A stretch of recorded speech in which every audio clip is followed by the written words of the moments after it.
Basa at puno ng putik ang mga gamit ng mga residenteng binaha sa Bacolod City kahapon. Gaya na lang sa Barangay Singkang Airport kung saan halos umabot sa mga bubong ang tubig baha. Pahirapan ang paglilinis ng mga residente ng kani-kanilang mga bahay bago pa man makabalik mula sa evacuation centers.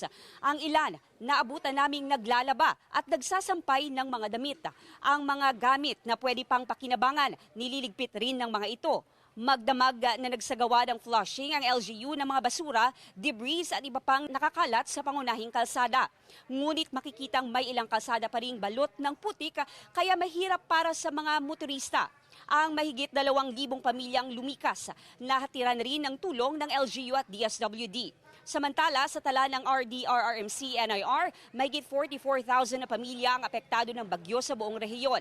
Karamihan dito ay sa Bacolod City. Sa tala naman ng RDRRMC6, mahigit 11,000 na pamilya ang apektado ng masamang panahon. Sa Western Visayas, 85 na kabahayan ang nasira. Panawagan ngayon ng mga residente ang dagdag tulong lalo na sa pagpapaayos ng kanilang mga nasirang mga bahay.